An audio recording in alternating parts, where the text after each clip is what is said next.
Hello, welcome to YouTube channel power of education. हमारी प्यारी सी फैमिली पावर ऑफ एजुकेशन में आपका बहुत बहुत स्वागत है। आई होप आप सभी अच्छे होंगे। सो पिछली क्लास में अपन ने किया था, यूनिट नंबर 4 स्टार्ट की थी और उसकी क्लास नंबर 2 है। अब स्टार्ट करते हैं। सो अपन ने जो अपनी द सीगल एक प्ले था, है ना, सीगल एक प्ले था, उसमें अपन उनके बारे में, उनके 5 स्टैंजर्स, मोस्ट इंपोर्टेंट स्टैंजर्स के बारे में पढ़ा था, उसकी एक्सप्लेनेशन पढ़ी थी, रेफरेंस दी, कॉन्टेक्स्ट कैसे लिखेंगे वो पढ़ा था। सो अब अपन करेंगे उनके शॉर्ट क्वेश्चन और लॉन्ग क्वेश्चन। मोस्ट इंपॉर्टेंट है इसमें। देखो, इन शॉर्ट और लॉन्ग क्वेश्चन में क्या होगा, आपकी काफी सारे क्वेश्चंस जो है अटेम्प्ट हो जाएंगे अगर आप ये दोनों अच्छे से पढ़ लोगे तो। ठीक है। सो मैं थोड़ा आपको पहले बता देती हूँ कि ये क्वेश्चंस पढ़ने से पहले आपको ये स्टोरी पढ़ लें, क्योंकि ये स्टोरी काफी लॉन्ग स्टोरी है, थोड़ी कंफ्यूजन क्रिएटिंग स्टोरी है। सो स्टोरी पढ़ ले तो अच्छे से पढ़ लेना, या तो आप मतलब कि द सीगल शायद प्ले आपको मिल भी जाए, एज अ वीडियो मिल जाए आपको अगर इंटरनेट पे, तो आप वो भी देख सकते हो, तो इजिली समझ में आएगी, क्योंकि आजकल बच्चों को पढ़ने से ज्यादा देखने में अच्छा लगता है ना। सो अब स्टार्ट करते हैं, शॉर्ट क्वेश्चन स्टार्ट करते हैं सबसे पहले।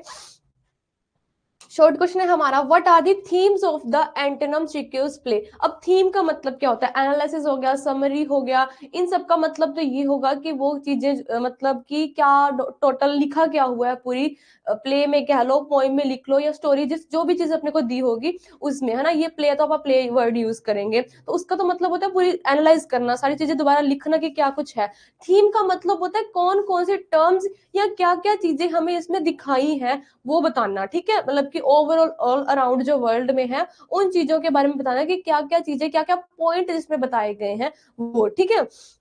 तो विषय वस्तु जिसको आप हिंदी में कहेंगे, लिटरेरी टर्म्स कह लो। अब करते हैं एट द हर्ट, स्टार्ट करते हैं आर्ट वर्सेस फेम, कि कला की जो प्रसिद्धि है जो इसमें दिखाई गई है, आर्ट की जो प्रसिद्धि है, नंबर 1 आपका पॉइंट रहेगा। At the heart the seagull is the question why writers and why actors act for artistic fulfilment और इन परस्यूट ऑफ और फेम। कि सीगल जो एक प्ले है हमारा, द सीगल जो हमारा प्ले है, उसमें जो ऑथर है वो यही सवाल है उनका कि जो लेखक होते हैं, जो राइटर्स होते हैं, क्यों लिखते हैं, और अभिनेता जो है, जो एक्ट्रेस है, वो प्ले क्यों करते हैं, वो कह सकते हैं वो अभिनय क्यों करते हैं, कलात्मक संतुष्टि या किसकी तलाश में। कहने का मतलब वो इतना ज्यादा प्रयास, इतना ज्यादा जोर क्यों डालते हैं अपने कैरेक्टर को अच्छे से बिहेव करने के लिए, क्यों करते हैं। क्या वो कोई फेम पाना चाहते हैं, या वो प्रसिद्ध होना चाहते हैं, या मतलब कि वो अपनी खुद की आत्म संतुष्टि, कलात्मक संतुष्टि को संतुष्ट करना चाहते हैं। तो इसके पूरे अच्छे से इसमें बताएंगे। मतलब ये जो प्ले है इसी चीज का एक क्वेश्चन क्रिएट करता है अपना। तो आपका स्टार्ट करते हैं, as the artistically minded characters, जो मतलब कि कलाभग सोच वाले जो पात्र होते हैं, जो मतलब आर्ट के माइंड वाले जो कैरेक्टर्स होते हैं, within the play Arkadina, Trigorin and Treplev. इसमें जो है सोचने वाले जो पात्र है वो है अपने अर्किंडा, ट्रिग्रियन एंड ट्रैपलेव जो थे, वो आपको मैंने पिछली वीडियो में आपको पता लगा होगा कि आप पढ़ लेना, आपको अच्छे से समझ आ जाएगा कि अर्किंडा और ट्रैग्नियर और ट्रैपलेव जो किस टाइप के करेक्टर है ना। काफी मतलब कि अपनी जिंदगी में सोच विचार करने वाले वो कैरेक्टर्स थे। एंड नीना जो है, Nina navigate their completing desire for fame and fulfilment. और जो नीना है वो प्रसिद्धि और संतुष्टि के लिए अपनी परिस्पर्धी इच्छाओं को आगे बढ़ाते हैं। ठीक है, नीना भी इसमें एक कैरेक्टर थी, मैंने आपको पिछली वीडियो में अच्छे से बताया था कि नीना कैसी एक भोली भाली मासूम सी कैरेक्टर थी। ठीक है, चिक्यूज इन्वेस्टिगेट द अब देखो सबके पात्र, सबके कैरेक्टरिस्टिक्स माइंड के बारे में बताया गया है। जो कैरेक्टरिस्टिक माइंड जो थे, पहले तो थे प्ले जो थे वो अर्किंडा और थे, ट्रिग्रॉन थे और ट्रैपलव थे, और नीना जो थी वो भी एक इसमें करेक्टर है जो प्रसिद्धि और संतुष्टि के लिए अपनी प्रतिस्पर्धी इच्छाओं को आगे बढ़ाते हैं, मतलब कि फेम और फुलफिलमेंट के लिए आगे चलते हैं, है ना, आगे अपनी जो उनकी आर्ट है उनको दिखाते हैं। Chekhov investigate the destructive nature of celebrity, और जो चिक्यू है जो हमारे ऑथर है, वो इन चीजों के बारे में, जो सेलिब्रिटीज जो होते हैं उनकी डिस्ट्रक्टिव नेचर, विनाशकारी समष्टि को और ज्यादा जांचते हैं कि किस तरीके से जो सेलिब्रिटीज का नेचर होता है। ठीक है, ultimately arguing that the hollow pursuit of fame, glory and renowned will only end in mystery. लेकिन एंड में क्या होता है, वो एक आर्ग्यूम देते हैं, ये तर्क देते हैं कि प्रसिद्धि मतलब फेम के लिए, गौरव मतलब ग्लोरी और यश मतलब रिन्यून के लिए जो खोखली खोज एंड में जो होती है, रिन्यून जो होती है एंडली, एंड में क्या होती है वो हमेशा मिसरी मतलब कि दुख ही मिलते हैं। एंड में क्या होता है, will only end in Misri, and में क्या होता है उन सबको दुख ही मिलते हैं इतना फेम पाने के बावजूद भी। ठीक है एंड नेक्स्ट है अपना अनरिक्वाइटेड लव, कि मतलब एक तरफा प्यार, है ना। The one of the most prominent themes throughout Antonio Chekhov's the seagull is that of unrequited love, कि जो बहुत ज्यादा कहने जो सीगल जो है एक इस नजरिए से भी देखी जाए कि एक तरफा प्यार जो है इसमें दिखाया गया है कि किस तरीके से एक तरफा प्यार को इसमें मेन पॉइंट रखा गया है, प्रमुख थीम में से एक है एक तरफा। ठीक है, व्हेन एरकिंडा एंड हर फैमिली, जब एरकिंडा और उसकी जो फैमिली है गैदर्ड, जब उनकी फैमिली जो है गर्मियों की छुट्टियों में अपने भाई सोरेन के जो घर में कह सकते हो या उनका कोई फार्म हाउस होगा, उन सब में जब रहने के लिए जाती है, कौन, ध्यान से याद रखना, ठीक है, Arkadina and her family gathered her brother Sorin's country, जब वो एरकिंडा और उनकी फैमिली इकट्ठे होते हैं उनके भाई की कंट्री में, ठीक है, फॉर समर, गर्मियों की छुट्टियों के लिए, at the atmosphere quickly fills with passion and longing but as couples fall in and out. कहने का मतलब उस टाइम पे ये सारा कुछ ना उसी एक गर्मियों की छुट्टियों में सब कुछ होता है। ठीक है, तो इस इतने सारे लोग गैदर्ड हुए थे, मतलब जैसे अब अपने भी अगर कोई रिश्तेदार आ जाते हैं, सब इकट्ठे होते हैं काफी दिनों के लिए, तो क्या होता है अपने भी घर में एक उत्साह आता है ना, एक प्लीजेंट्स आते हैं। सो उसमें पैशन एकदम से क्विकली क्या हुआ, पैशन हो गया, और क्या हुआ, काफी जुनून बढ़ गया था। और इसी टाइम पे क्या हुआ, कई लोग उसमें थे कपल्स में, मतलब कि एक दूसरे के प्यार में भी आए थे और वापस फिर प्यार से बाहर भी निकले थे। ठीक है, betray one another and chase after those who want love and them back, एक दूसरे को धोखा भी देते हैं। betray का मतलब होता है धोखा देना, one another एक दूसरे को धोखा देते हैं, and chase after those who don't love them back, और उन लोगों को पीछा करते हैं जो बाद में क्या करते हैं, उन सबसे जो मतलब कि एक दूसरे से जो पहले प्यार करते थे उन एक दूसरे को धोखा दे दिया और उन लोगों के प्यार में पड़ जाते हैं जो उनसे असल में प्यार करते ही नहीं है। Chekhov's explore when feelings of lust and love are unrequited, मतलब चिक्योब जो है वो एक्सप्लोर करते हैं, पता लगाते हैं कि ऐसा क्यों होता है, क्या होता है इसमें। फॉरबिडन और अनएक्टिविटी डिस्क्रिप्शन, वो तो ऑब्वियसली बात है, ये चीजें वासना की वजह से होती हैं, जो प्यार की जो भावनाएं, जो अपनी जो फीलिंग्स होती हैं लव की, वो इन चीजों की वजह से क्या होती हैं, खत्म हो जाती हैं। Unlimited Chekhov suggest that really reciprocal equated love is uncommon at best and most often unstable। वही चीज है कि मतलब ये एक दूसरे से रेसिप्रोकल है, कहने का मतलब कि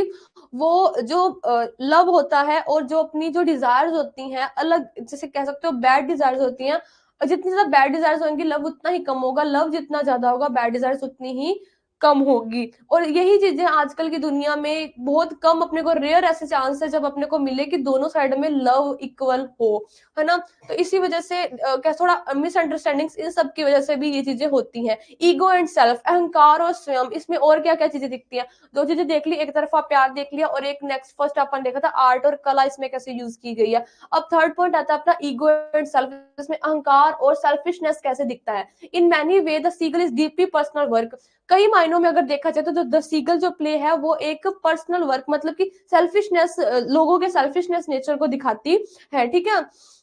pieces of Chikos himself seems to be reflected through many different characters, with the writers Tignor and Trepler exciting Chekhov's complication feelings about art and success, while more minor characters like Sorin and Don, मतलब कि जो चिक्योस के जो चिक्योस जो है खुद के अंश के कई अलग पात्रों के माध्यम से, मतलब उसके अंदर जो फीलिंग्स थी, उसके अंदर जो वो सोचता था, उन सब की अपनी थॉट को आगे लाने के लिए वो करेक्टर्स का यूज करता है। उन करेक्टर्स के माध्यम से जो लेखक है वो ट्रिग्नर और ट्रेपलर ने कला और सफलता के बारे में चेखव की जटिल भावनाओं को उकेरा है, कि मतलब कि किस तरीके से जो चेखव ने अपने और अलग तरीके के एक माइंड को दिखाया है ट्रिप्लॉव और अपने ट्रिग्नर नाम के जो कैरेक्टर हैं उनकी उनकी माध्यम से कह लो, उनके थ्रू। लेकिन जो उनका कम इसमें रोल है जो अपने सोरिन और डॉर्न थे। ठीक है, themselves similar to Chikio in another seric ways mirror his anxieties about his failing health, जबकि सोरिन और डॉर्न जो होते हैं वो एक ऐसे छोटे पार्ट है, ऐसे स्मॉल कैरेक्टर्स हैं जो क्या करते हैं अजीब तरीके से, मतलब कि ऊट पटांग तरीके से कह सकते हो, मैनी कह सकते हो कैरिक वेज, या आप कह सकते हो इन डिफरेंट वेज कह सकते हो, इसमें जो अपनी एंग्जाइटी को दिखाते हैं, किसके लिए, अबाउट डेथ, जो आनी ही आनी है, ये चीजें दिखाते हैं। लेकिन जो ताकतवर इसमें जो करेक्टर पावरफुल करेक्टर है ना वो अपने ट्रिग्नोल और ट्रैपलर, ये आर्केंडा, ये सब है। ठीक है, आगे है अपना ये वाला, हाँ, his एम्बिवलेंस towards the medical profession and his preferred living a less fulfilment life, कि जो चिकित्सा के पेशे से अगर देखा जाए तो उनकी दुविधा और एक कम से कम संतोषजनक जीवन जीने का डर है, वो उसमें जो है करेक्टरसाइज किया गया है, उसमें पॉइंट किया गया है कि मतलब कि मेडिकल प्रोफेशन में होते हुए भी इन चीजों की वजह से, इन डर की वजह से जो है लोग अपनी लाइफ जीना ही खत्म कर रहे हैं, जो प्रेजेंट लाइफ है उसमें जी ही नहीं पा रहे हैं फ्यूचर की टेंशन की वजह से। ठीक है, मेडियोक्रिस्टी एंड लॉस्ट पोटेंशियल, की समानता और खोई हुई क्षमता, ये भी इसमें दिखाई गई है। Many of the characters in the seagull struggle with the gulf between their dreams और देयर लीव्स, की कई ऐसे कैरेक्टर्स हैं इसमें जो क्या करते हैं, और वो जो है अपने सपनों और अपनी जिंदगी, अपने करियर के बीच में दबे हुए हैं, फंसे हुए हैं, कन्फ्लिक्टिंग में है, ठीक है, संघर्षों में है कह सकते हो। एंड दी रिलेट्स, वो रिलेट्स करते हैं of what their circumstances actually look like, जिसकी वजह से क्या होता है, उनकी जो वास्तविकता, जो वो एक जो अराउंड जो उनके एक खाई है उनमें ही जूझी जा रहे हैं, उनमें जूझ रहे हैं, जिसको पकाएंगे मतलब कन्फ्लिक्ट में है, एक संघर्ष में है। ठीक है, from the ageing actress to the struggling writer Treplev to the idealistic but ultimately doomed Nina, जो अभिनेत्री है एल्क्रेंसा से लेकर संघर्षरत जो अपने नीना से लेकर ट्रैपलोव तक जितने भी अपने इसमें कैरेक्टर हैं, वो सभी जो है इन चीजों के लिए एक एक कहीं ना कहीं इन चीजों से अपना संघर्ष कर रहे हैं अपनी जिंदगी में। ठीक है, Chekhov feels his tragically with lost soul fighting against the medic reality of their lives। जो चिक्यूव जो है वो एक ऐसी सोल को ऐसी खोई हुई आत्माओं को उन्होंने भर दिया है अपनी जो पूरी प्ले जो उन्होंने किया है, ऐसी खोई हुई आत्माओं को, ऐसी सोल लॉस्ट सोल्स को जो भर दिया है अपनी प्लेस में, जो अपने जिंदगी का औसत दर्जे की वास्तविकता से लड़ रही है, जो अपनी जिंदगी, अपनी लाइफ की जो रियलिटी है मोस्ट ऑफ द पार्ट से वो लड़ रही है, और बहुत थोड़ा पार्ट वो शायद उन्होंने जिया होगा अपना। इन सभी कैरेक्टर्स में वो इस सभी कैरेक्टर्स को लेकर वो अपनी प्ले को पूरा भर रहे हैं। इन exploring the shame that come along with feel it, but ये सही कह रहे हैं, अगर आज के जमाने में देखें तो कोई भी परफेक्ट नहीं है, कोई भी अपनी जिंदगी से खुश नहीं है। इन एक्सप्लोरिंग द शेम दैट कम, काफी मतलब 5% लोग नहीं होंगे जो अपनी जिंदगी से खुश होंगे पूरी दुनिया में देखे तो। In exploring the shame that come along with field of words then CQ ultimately suggest that for many mediocrity is fate worse than health, की मतलब असफलता और बर्बाद होने के बाद, शेमनेस और वर्स होने के बाद क्या होता है, होने वाली साथ आने वाली उदासी, जो मतलब आप जब फेल हो जाते हैं तो उसके बाद आने वाली जो शर्म, जो शेम होती है, जो कह सकते हो एंजाइटी होती है अपनी, वो उनकी खोज में, उन सब की आप कह सकते हो एक्सप्लोरिंग में, जो चिक्यू है हमारे अंत में यही सुझाव देते हैं कि कई लोगों के लिए औसत दर्जे की स्थिति मौत से भी बदतर है। कई लोगों के लिए क्या है, मतलब कि एंजाइटी, एक दूसरे मतलब कि डेथ से ज्यादा उनको जो उनकी जिंदगी में करियर, फीलिंग्स, मेंटल और कह सकते हो मेंटली फिजिकली स्टेबल रहना ही बहुत ज्यादा बदतर है। ठीक है, अब आगे है भाई, write a critical note on Anton Chekhov's the seagull, मतलब कि जो एंटीमनी चिक्यूज हैं, जो हमारे राइटर हैं, जो हमारे द सीगल नाम की जो उन्होंने प्ले लिखी है, उसके ऊपर क्रिटिकल नोट दो। क्रिटिकल नोट का मतलब होता है हमारा उसके अंदर क्या कुछ यूज किया गया है, थोड़ा बहुत उसको एनालाइज करो और थोड़ी उसकी टर्म्स बताओ। ठीक है, ये चीज अपने को बतानी है। सो ये पूरा लॉन्ग क्वेश्चन है।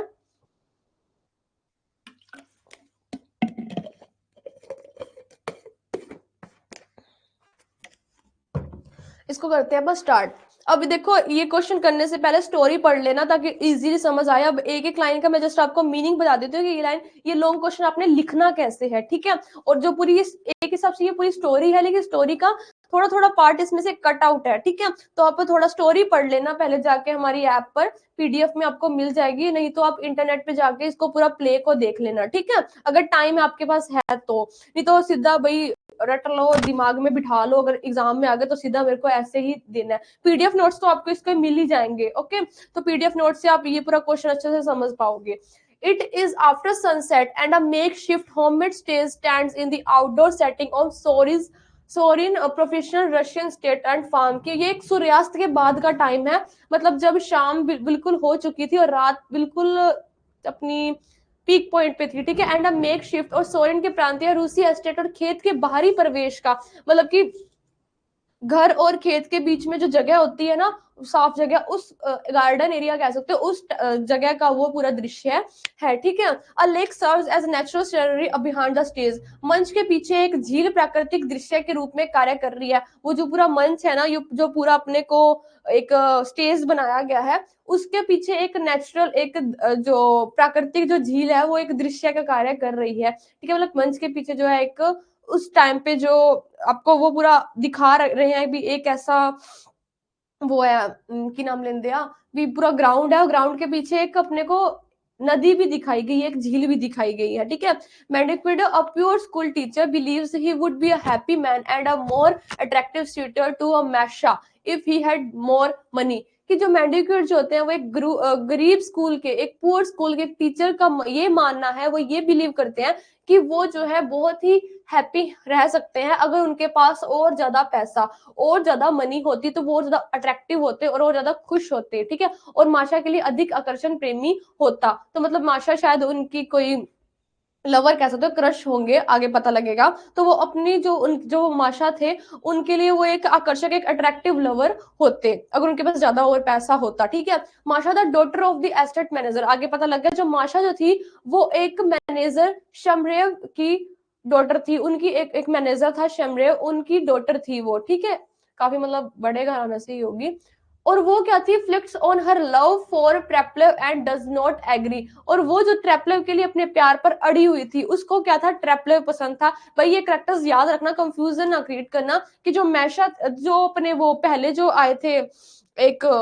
टूट सा नाम था, मेडविक टेको जो थे, मेडविक डेको नाम है, मेडवेड डेको, जो मेडवेड डेको थे उनको माशा पे क्रश था, और जो माशा थे वो थी किस पे, अपने ट्रेपलो पे, ट्रेपलो पे उसके प्यार पे अड़ी हुई थी, ठीक है। स्नॉर्निंग स्टफ, सूंघते हुए, Masha openly acknowledge that she knows Medvedenko loves her, उसको ये भी पता था, उसको खुले तरीके से ये ओपनली उसको ये चीज पता थी कि वो जानती थी कि जो मेडलुक था वो उससे प्यार करता है, उसको ये चीज पता थी, ठीक है। That she can not love him back, लेकिन वो ये चीज नहीं बताती थी कि वो उससे प्यार नहीं करती, मतलब कि वो उसका दिल नहीं तोड़ना चाहती थी, कि मतलब कि ना करके वो उसका दिल नहीं तोड़ना चाहती थी कि मैं तेरे से प्यार नहीं करती हूँ, मैं तेरे से लव नहीं करती हूँ, बट उसको ये चीज पता जरूर थी, ठीक है। Treplev is nervous and busy as he gets things ready for the first performance of his play. Treplev जो था अपने नाटक से पहले प्रदर्शन के लिए तैयारियों में व्यस्त और नर्वस था, ठीक है। अब क्रिटिकल चीजें कर रहे हैं तो बिहाइंड द सीन भी चलेंगे अपन, ठीक है, ड्रामा के। Treplev tells Sorin that Arkadina is jealous of his play, वो ट्रेपलिल जो है वो सोरेन को बताता है, जो सोरेन जो था उसको बताता है कि जो अरकेंडा थी ना उसके नाटक से भी जेलिस होती थी। भाई इसमें अब रियल बिहाइंड द सीन बता रहे हैं, ठीक है, प्ले अलग चीज है, बिहाइंड द सीन बता रहे हैं कि मतलब कि वो एक नाटक कर रहे हैं, वो अपना एक करेक्टर्स कर रहे हैं, उसमें क्या हो रहा है, जो अरकेंडा जो है, ट्रेपली बताता है सोरेन को कि जो अरकेंडा है वो उसके नाटक में जो करेक्टर है, मतलब मेन करेक्टर है ना, पावरफुल करेक्टर है, तो उससे बहुत ज्यादा जेलिस कर रही है and hate it's before she has seen it, और उसने ये चीज बिना देखे उसे नफरत करती है, वो मतलब कि वो उसके वर्क को नहीं देख रही, फिर भी उससे मतलब कि नफरत कर रही है, ठीक है। Treplev picks a flower and pulls off its feather saying, Treplev जो क्या है वो फूल उठाता है और उसे पंख नोचता है, वो एक चीज मैं बताती हूँ, जैसे वही ना तुमने नाटकों में या कहीं सीरीज में कहीं देखा होगा, उसमें ये कहा होगा, जैसे मान लो पता करना हो कि मैं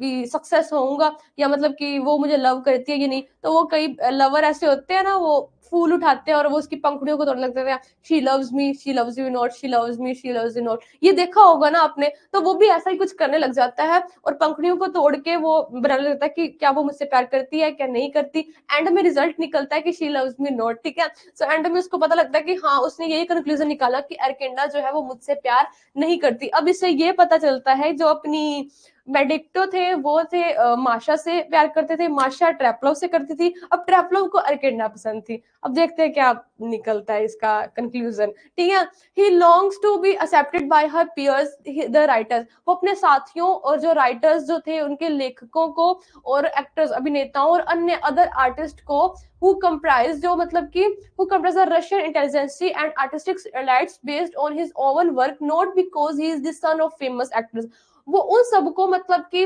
कंप्राइज करता था, उन सबको अपनाता था, उन सबको वैल्यूएबल समझता था जो उसके काम से उसको अच्छा समझते थे, ना कि इस वजह से कि वो एक फेमस जो उनके फेमस एक्टर्स का सन है, वो ये नहीं चाहते थे कि मतलब कि मुझे लोग अब मेरे फादर के नाम से जाने, मुझे ये जाने कि मतलब कि मैं कितना बड़ा एक्टर हूँ, ठीक है। मतलब कि वो उन लोगों से ज्यादा अपने आप को कंपनी में दे रखता था, अपनी कंपनी में, जो ये चाहते मतलब कि उसके वर्क को प्लेस करते थे, क्योंकि वो खुद एक मेहनती बंदा था, ना कि इस वजह से कि वो एक फेमस